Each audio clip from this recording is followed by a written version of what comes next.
Hello दोस्तों, नमस्कार, राधे राधे। कैसे हो आप सब? स्वागत है आप सबका मेरे इस चैनल श्री जी फाउंडेशन पर। दोस्तों, एग्ज़ाम बहुत सामने है, लगभग एक हफ्ता ही बचा हुआ है और एक हफ्ते में रिवीजन को लेकर के बहुतों के दिमाग में बहुत कुछ चल रहा है कि क्या होगा और क्या नहीं होगा। खैर दोस्तों, जो भी हो, रिवीजन जैसा भी हो, जहाँ से भी हो, आप ज़रूर करो। और मेरे पास कुछ क्वेश्चन है जो मैं आपको दिखाना चाहूँगा, जो मैं आपको बताना चाहूँगा, जिससे आप ज़रूर से ज़रूर आप रिवीजन करें। और हाँ, आप वीडियो को अगर फास्ट फॉरवर्ड कर देते हो तो आप कम समय में ज़्यादा रिवीजन आसानी से कर सकते हो। तो चलिए, ज़्यादा लेट ना करते हुए रिवीजन वापस से हम शुरू करते हैं।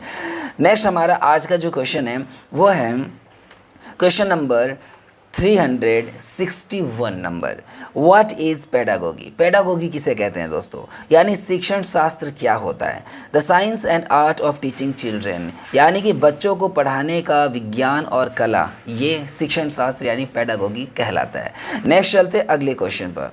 What is andragogy? ये क्या होता है दोस्तों? तो वयस्क शिक्षण शास्त्र एंड्रागोजी कहलाता है। क्या है एंड्रागोजी? क्या होता है? तो methods and principles to teaching adults. ठीक है, बच्चों को सिखाने वाले को क्या कहते हैं? हम पेडागोजी कहते हैं। लेकिन बड़ों को पढ़ाने वाली विधियाँ और सिद्धांत क्या कहलाता है? एंड्रागोजी कहलाता है। नेक्स्ट चलते हैं क्वेश्चन नंबर 363।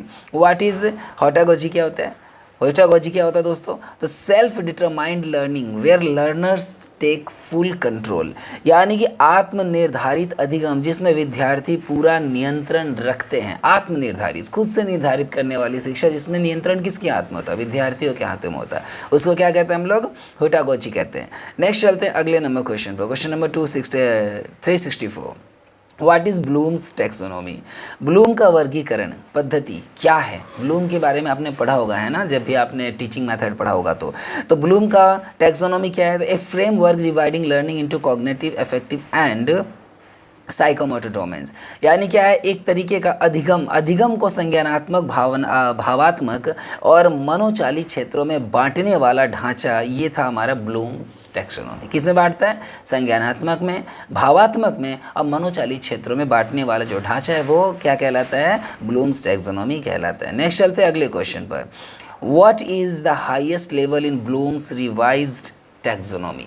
ब्लूम्स के रिवाइज टैक्सोनॉमी का हाईएस्ट लेवल क्या है? यानी कि ब्लूम के संशोधित वर्गीकरण में सर्वोच्च स्तर कौन सा है? क्या है? तो क्रिएट करना, सृजन करना, एबिलिटी टू डिज़ाइन और प्रोड्यूस समथिंग न्यू, यानी कि किसी भी तरह का सृजन जिसमें कुछ नया बनाने की क्षमता हो। ये क्या है? सर्वोच्च है, सर्वोच्च वर्गीकरण है। क्रिएटिविटी, आपके अंदर क्रिएटिविटी होनी चाहिए, आपको कुछ बनाना आना चाहिए, है ना। ऐसा नहीं कि आपने पढ़ा रटा और हो गया, नहीं, बिल्कुल नहीं दोस्तों। चलिए आगे चलते हैं नेक्स्ट क्वेश्चन पर। What is constructivism in learning? Learning में कंस्ट्रक्टिविज्म क्या होता है? यानी अधिगम में निर्माणवाद क्या है? Theory that learners build knowledge through experiences, यानी ध्यान रखना, संरचनावाद है, निर्माणवाद, कंस्ट्रक्टिविज्म, वह सिद्धांत जिसमें विद्यार्थी अनुभवों से ज्ञान का निर्माण करते हैं।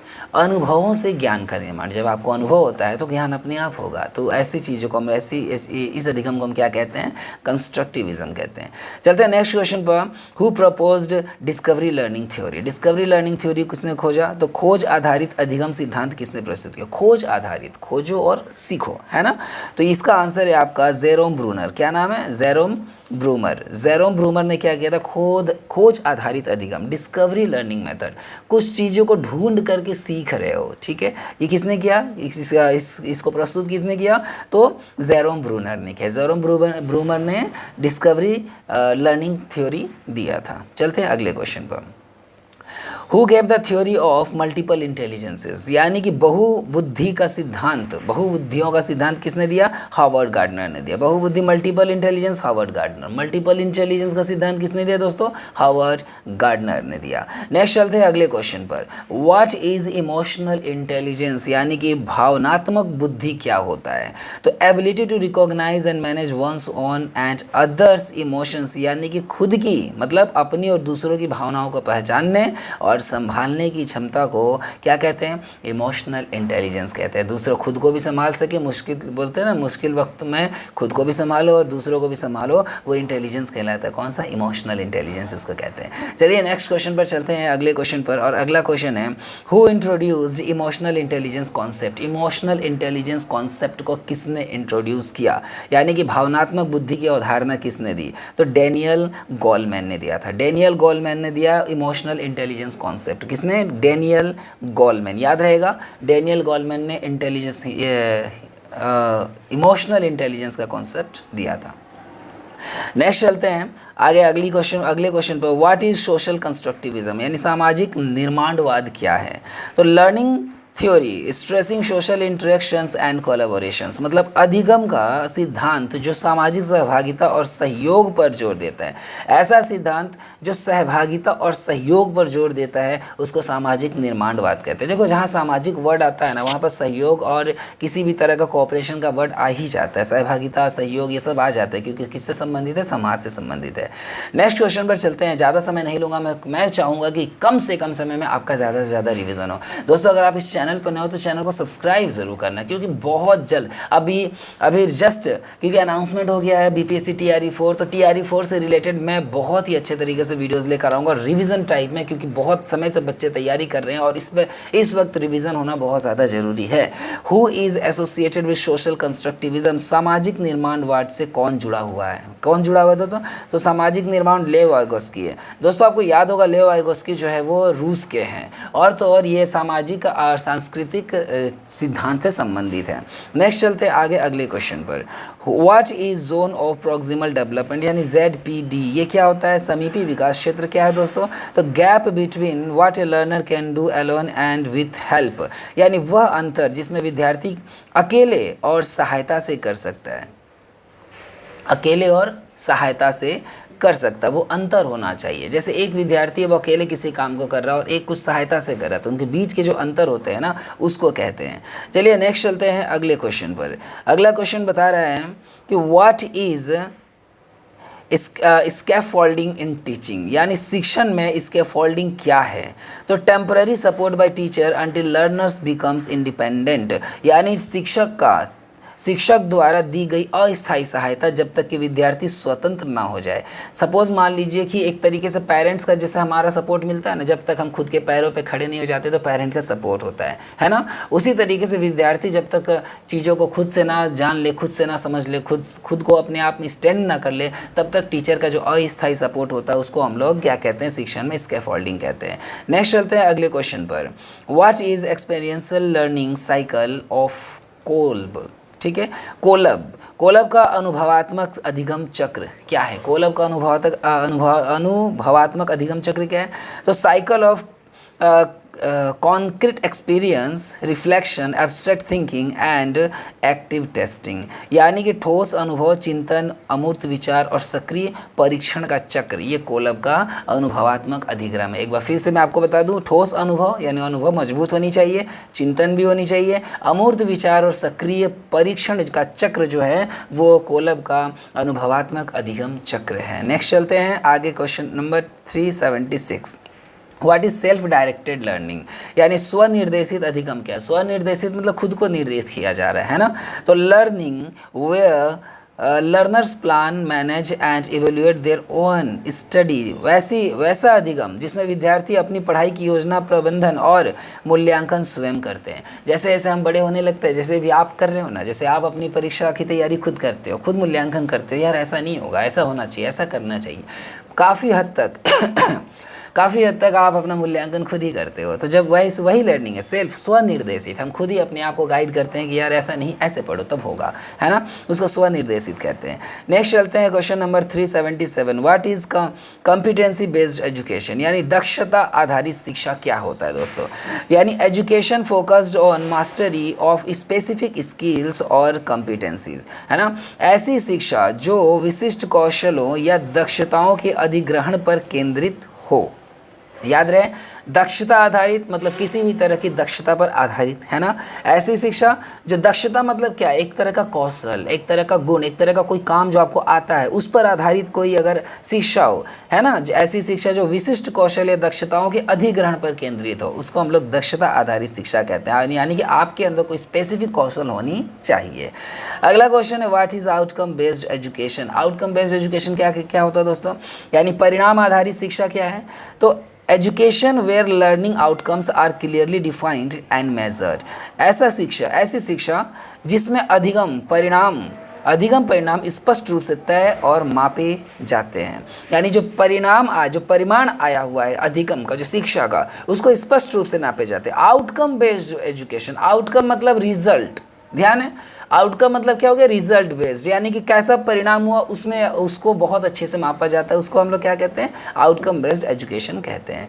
चलते हैं दोस्तों अगले क्वेश्चन पर, what is personalised learning. Personalised learning क्या होता है, यानी व्यक्तिगत अधिगम क्या है दोस्तों, तो learning customised to each learners need and pace, यानी कि प्रत्येक विद्यार्थी की आवश्यकताओं और गति के अनुसार बनाई गई शिक्षा को पर्सनलाइज्ड लर्निंग कहते हैं। देखो, पर्सनलाइज्ड मतलब व्यक्तिगत, किसी के स्पेसिफिक गुणों को देखते हुए, उसकी क्वालिटीज़ को देखते हुए, जब उसके बेस पर यानी उसके लिए जब हम कोई लर्निंग बनाते, कोई हम कुछ बनाते हैं, तो उसको क्या कहते हैं हम लोग, उसको कहते हैं हम लोग पर्सनलाइज्ड लर्निंग। यानी प्रत्येक विद्यार्थी की आवश्यकताओं और गति के अनुसार, जो मेरी आवश्यकता, जो मेरी गति, इसके अनुसार बनाई गई जो अधिगम है, उसको हम लोग क्या कहेंगे, व्यक्तिगत अधिगम कहेंगे। चलते हैं अगले क्वेश्चन पर। नेक्स्ट है question number 380, what is gamification in education. Education में गेमिफिकेशन क्या हो दोस्तों, शिक्षा में गेमिफिकेशन क्या है। Using game elements like points and rewards to motivate learners, यानी कि गेमिफिकेशन मतलब विद्यार्थियों को प्रेरित करने के लिए अंकों और पुरस्कारों जैसे खेल या तत्वों का उपयोग। कभी कभी हम लोग देखना, विद्यार्थियों के मनोबल बढ़ाने के लिए, उनको प्रेरित करने के लिए हम अलग अलग तरीके के गेम या खेल का आयोजन करते हैं ना, या कुछ नए नए तत्वों का उपयोग करते हैं, तो ऐसे हम लोग गेमिफिकेशन करते हैं, यानी खेल में खेल कर सीखना हो जाता है ना, एक तरीके से। नेक्स्ट हो गया, हालांकि खेलकर सीखना अलग है, ध्यान रखना, लेकिन हम लोग क्या कर रहे हैं, कभी किसी को उत्साहित करने के लिए जब हम लोग खेल को उसमें इंक्लूड कर रहे हैं, तो वो गेमिफिकेशन होता है। व्हाट इज कोऑपरेटिव लर्निंग, यानी सहकारी अधिगम क्या होता है दोस्तों, तो a method where students learn by working together in small groups, यानी मेथड मतलब एक ऐसी विधि जिसमें विद्यार्थी छोटे समूहों में मिलकर सीखते हैं। विद्यार्थी छोटे समूहों में मिलकर के सीखते हैं, ऐसी विधि को हम लोग क्या कहते हैं, कोऑपरेटिव कहते हैं। कोऑपरेटिव मतलब क्या होता है, सहकारी, एक साथ मिल करके काम करना, है ना। Next question, what is collaborative learning, यानी सहयोगात्मक शिक्षा अधिगम क्या है। सहयोग से समझ रहे हो ना, एक दूसरे की सहयोग करना, यानी लर्निंग प्रोसेस क्या है, learning process where students jointly solve problem और प्रोजेक्ट्स, ऐसा अधिगम प्रक्रिया जिसमें विद्यार्थी मिलकर समस्याएं या परियोजनाएं हल करते हैं। अब एक प्रॉब्लम को एक नहीं हल कर रहा, सब मिल करके हल कर रहे हैं, तो ऐसे को हम लोग क्या कहते हैं, सहयोगात्मक अधिगम कहते हैं। समझ में आ रही, सहकारी में मिलकर सीखते हैं और सहयोगात्मक में सहयोग करके प्रॉब्लम को ढूंढते हैं, है ना। नेक्स्ट चलते हैं आगे, उम्मीद है समझ में आ रही होगी दोस्तों, वेरी गुड। आगे चलते हैं, what is flipped classroom. Flipped classroom क्या होता है दोस्तों, फ्लिप्ड क्लासरूम किसे कहते हैं, तो a model where students study lessons at home and do activities in class, यानी कि एक वह मॉडल जिसमें विद्यार्थी घर पर पाठ पढ़ते हैं और कक्षा में गतिविधियां करते हैं। घर पर पढ़ते हैं और एक्टिविटीज़ कहाँ होती है, क्लासेज में होती है, तो ऐसे मॉडल को क्या कहते हैं हम लोग, ऐसे मॉडल को फ्लिप्ड क्लासरूम कहा जाता है। नेक्स्ट चलते हैं अगले क्वेश्चन पर, what is hybrid learning. Hybrid learning किसे कहते हैं दोस्तों, हाइब्रिड अधिगम क्या है, तो combination of online and offline teaching method, यानी कि ऑनलाइन और ऑफलाइन शिक्षण विधियों का मिश्रण, ये क्या कहलाता है, हाइब्रिड अधिगम कहलाता है। हाइब्रिड मतलब क्या होता है, ऑनलाइन ऑफलाइन का मिश्रण हो गया, है ना।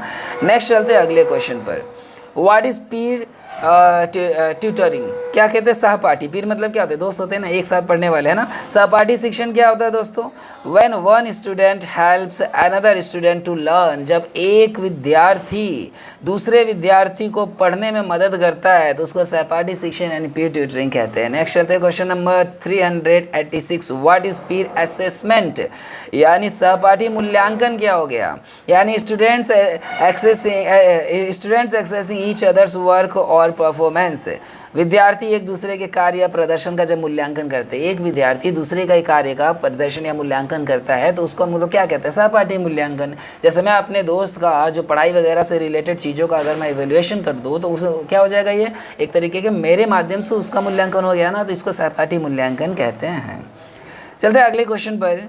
व्हाट इज सेल्फ असेसमेंट, यानी खुद का मूल्यांकन, यानी स्व मूल्यांकन क्या होता है? खुद का मूल्यांकन, स्टूडेंट जजिंग हिज और her on learning and progress. जब विद्यार्थी अपने अधिगम और प्रगति का स्व मूल्यांकन करता है तो उसको क्या कहते हैं हम लोग? स्व मूल्यांकन कहते हैं। ठीक है, चलते हैं अगले क्वेश्चन पर। व्हाट इज मेटा कॉग्निशन, क्या होता है दोस्तों? मेटा कॉग्निशन क्या होता है? तो awareness and control of one's own thinking process, यानी कि अपनी सोच प्रक्रिया की जागरूकता और नियंत्रण। Awareness and control of one's own thinking, अपने ही सोच का, यानी किस तरीके से आप सोचते हो, इसकी जागरूकता या इसका जो नियंत्रण है तो होता है ना, उसको मेटा कॉग्निशन कहते हैं। मेटा कॉग्निशन मतलब अपने सोच को कंट्रोल करना, अपने जागरूकताओं के बारे में जानना, अपने सोच के बारे में, प्रक्रिया के बारे में। लिख रहा है ना, ऑन्स यानी कि खुद के थिंकिंग प्रोसेस को क्या करना? कंट्रोल करना, या कंट्रोल या फिर उसके बारे में अवेयरनेस, जागरूकता होना, ये कहलाता है मेटा कॉग्निशन कहलाता है।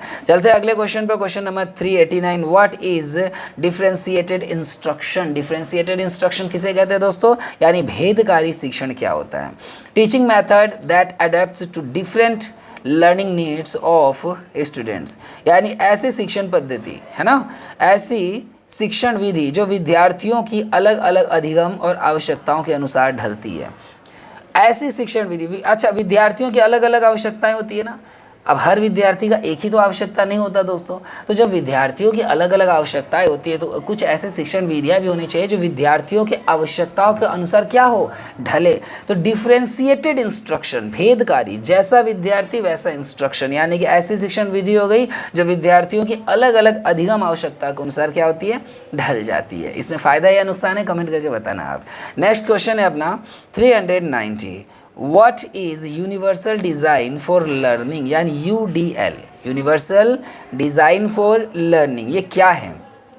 अधिगम के लिए सार्वभौमिक डिज़ाइन क्या होता है दोस्तों? यूनिवर्सल में सार्वभौमिक, तो flexible learning design that gives equal opportunity to all learners. ध्यान से समझना, ऑल लर्नर्स, सभी के लिए। लचीला अधिगम डिज़ाइन जो सभी विद्यार्थियों को समान अवसर देता है।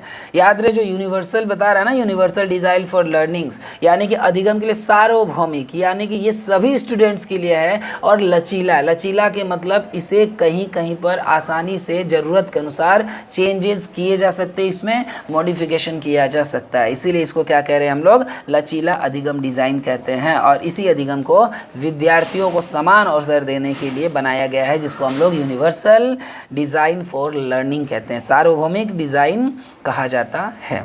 नेक्स्ट चलते हैं अगले क्वेश्चन पर। What is competency mapping? ये कॉम्पिटेंसी मैपिंग क्या होता है दोस्तों? यानी दक्षता मानचित्रण, यानी दक्षता के बारे में कुछ बता रहे हैं ना, दक्षता यानी खुद का कौशल के बारे में, खुद की क्वालिटीज़ के बारे में, गुणों के बारे में। तो identifying and matching required skills with learners abilities, मतलब आवश्यक कौशलों को विद्यार्थियों की क्षमताओं से मिलाना और पहचानना। जो आवश्यक कौशल है उनको विद्यार्थियों की क्षमताओं से मिलाना कि विद्यार्थी की क्षमता किस हद तक है, ठीक है, और उसको पहचानना। दक्षता मानचित्रण, क्या विद्यार्थी इस चीज़ में दक्ष है, उस कौशल को विद्यार्थियों से तुलना करना और पता करना ही उसका मानचित्रण कहलाता है, मैपिंग कहलाता है। नेक्स्ट चलते हैं क्वेश्चन नंबर 392।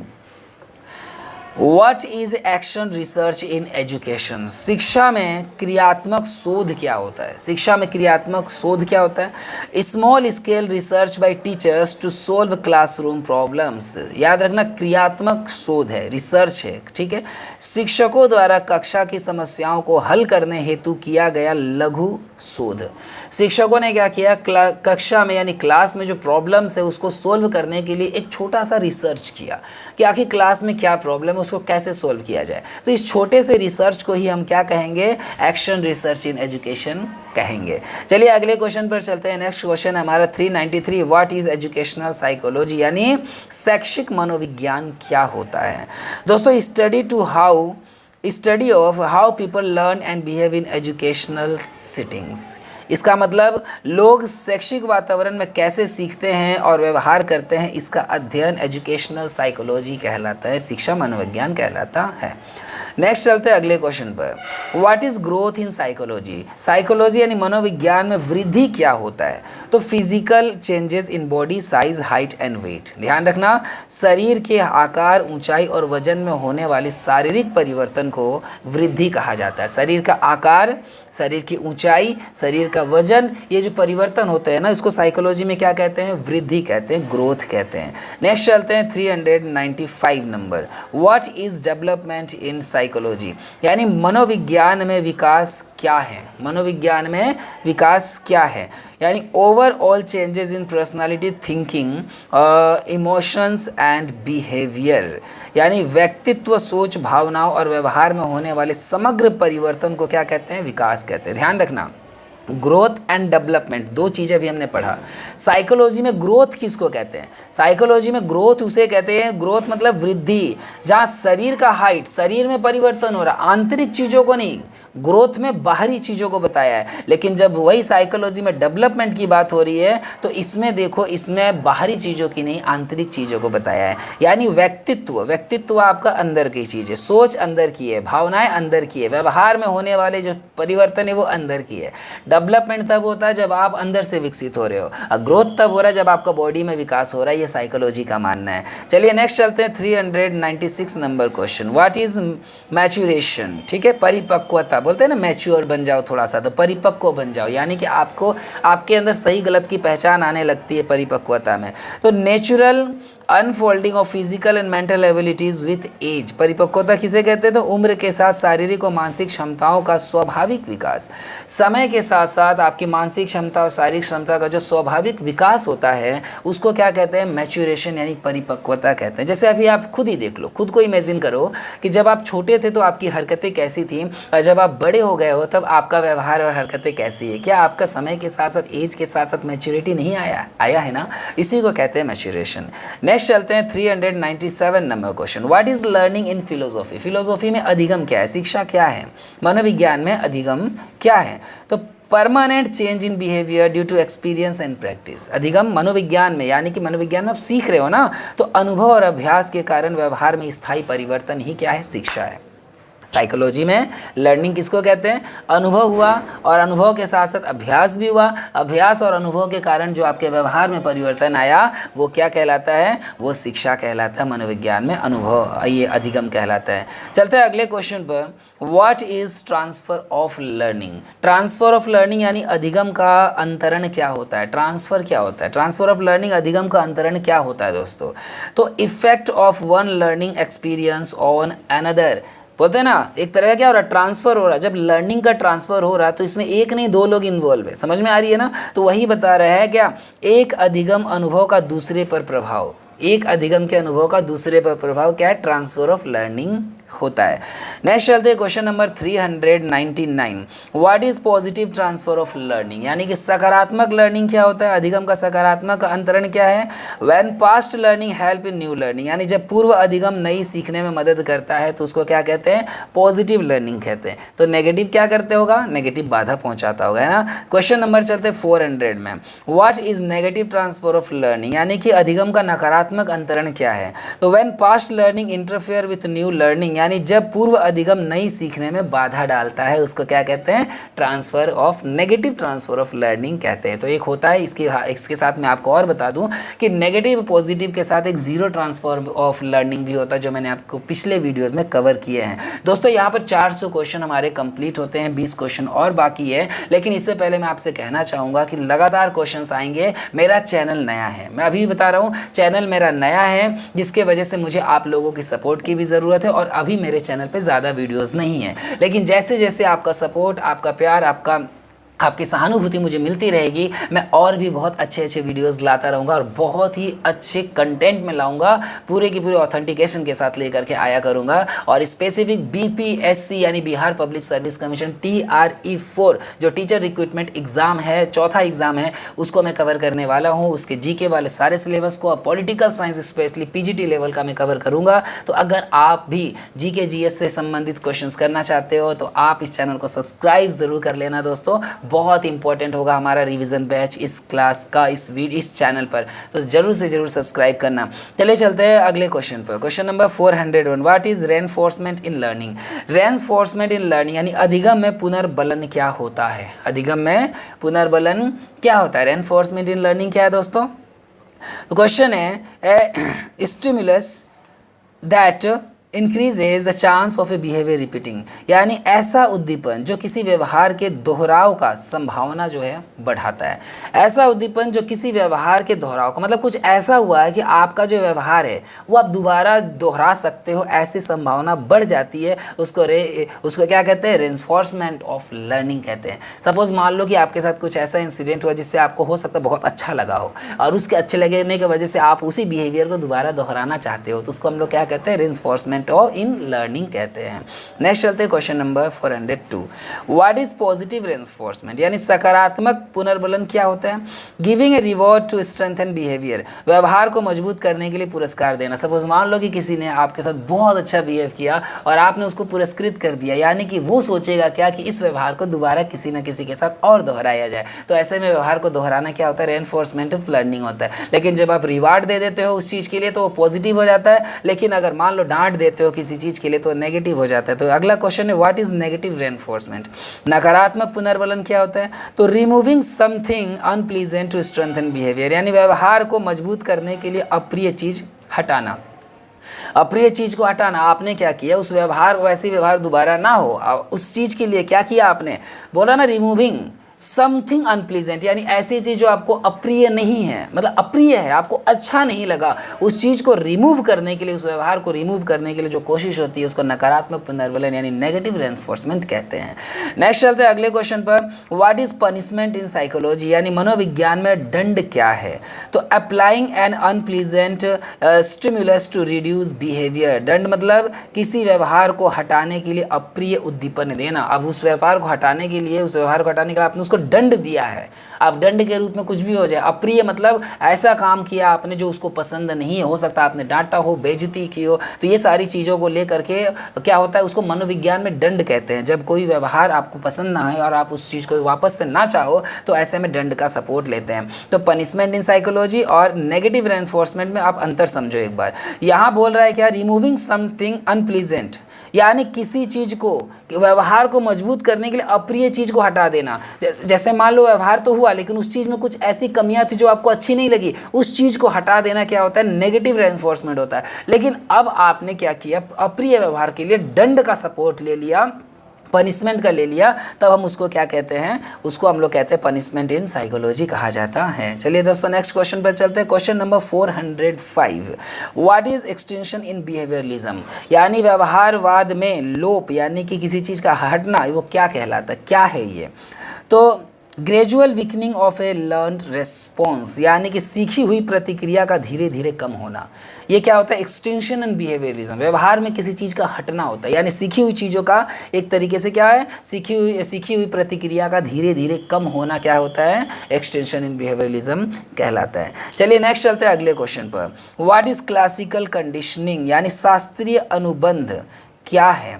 आप बता सकते हो कि क्लासिकल कंडीशनिंग किसने दिया है, कमेंट करके आप मुझे ज़रूर बताइए कि क्लासिकल कंडीशनिंग के जो प्रवर्तक है वो कौन है ना। Learning by association between stimulus and response, यानी उद्दीपन और प्रतिक्रिया के बीच संबंध से सीखना शास्त्रीय अनुबंध है। उद्दीपन और प्रतिक्रिया के बीच, यानी लर्निंग बाय एसोसिएशन और learning by association between stimulus and response, जो आपके पास उद्दीपन है, जो प्रतिक्रिया आ रहा है, उसके बीच जो संबंध है उससे सीखना क्या होता है, शास्त्रीय अनुबंध होता है। और इसका मैं बता दूं पावलोव, इवान पावलोव जो है, जिन्होंने कुत्ते का प्रयोग भी किया था, वो है शास्त्रीय अनुबंध क्लासिकल कंडीशनिंग का समर्थक है। ठीक है, और ऑपरेंट कंडीशनिंग के कौन है, आप मुझे कमेंट करके बताना। Who is the founder of classical conditioning, शास्त्रीय अनुबंध के जनक कौन है, आ ही गया ये क्वेश्चन है ना, तो इवान पावलोव। इवान पावलोव शास्त्रीय अनुबंध के क्या है, जनक है। इन्होंने कुत्ते का भी प्रयोग किया था। ठीक है, नेक्स्ट आगे चलते हैं। Question number 408, what is operant conditioning, प्रचालन अनुबंध क्या है। तो learning based on reward and consequences, यानी पुरस्कार और परिणामों पर आधारित अधिगम। प्रचालन ऑपरेंट कंडीशनिंग, ऑपरेंट कंडीशनिंग में क्या होगा, पुरस्कार और परिणामों पर आधारित है। ऐसे अधिगम जो पुरस्कार और परिणामों पर आधारित है उसको ऑपरेंट कहते हैं। अब देखो दोनों के बीच अंतर को समझो, एक है उद्दीपन और प्रतिक्रिया के बीच संबंध से सीखना, उद्दीपन और प्रतिक्रिया के बीच जो संबंध है उससे सीखते हो तो क्लासिकल कहलाता है। लेकिन पुरस्कार और आप जब कोई चीज़ प्रोवाइड कर रहे हो, यानी परिणाम पर आधारित और पुरस्कार पर आधारित जो अधिगम होता है उसको हम लोग कहते हैं ऑपरेंट, यानी प्रचालन अनुबंध का सिद्धांत कहते हैं। Next question number 9, who gave operant conditioning theory, यानी प्रचालन अनुबंध सिद्धांत किसने दिया, तो B.F. स्किनर ने दिया। किसने, B.F. स्किनर। ये किससे संबंधित है, ये व्यवहारवाद से भी संबंधित है। आपको पता होगा व्यवहारवाद J.B. वॉटसन के द्वारा है और उन्होंने एक लिटिल अल्बर्ट प्रयोग भी उन्होंने किया था। तो B.F. स्किनर, ठीक है, ये कहाँ के थे, तो ये B.F. स्किनर US से थे, है ना, कहाँ के थे, अमेरिका के, और इन्होंने प्रचालन अनुबंध यानी कि ऑपरेंट कंडीशनिंग थ्योरी दिया। नेक्स्ट चलते हैं अगले क्वेश्चन पर, question number 410, what is trial and error learning. Trial and error learning यानी कि हो गया आपका प्रयत्न और भूल अधिगम क्या है ना, तो learning by making mistake and correcting them, गलतियां करके और सुधार करके सीखना। आपने कुछ गलती किया और सुधार किया, सीखना। जैसे मैंने एग्जांपल दिया था, मैंने पहले वीडियो में एक क्वेश्चन कवर किया था जिसमें थॉमस एडिशन का मैंने एग्जांपल दिया था कि उन्होंने क्या किया, गलती की और सीखा, धीरे धीरे धीरे धीरे फाइनली उन्होंने बल्ब बना दिया। अब मुझे ये बताओ कि व्यवहार इसमें ट्रायल एंड एरर लर्निंग जो है ये किस विचारक का सिद्धांत है, आप बता सकते हो, जरूर बताना। चलते हैं नेक्स्ट क्वेश्चन पर।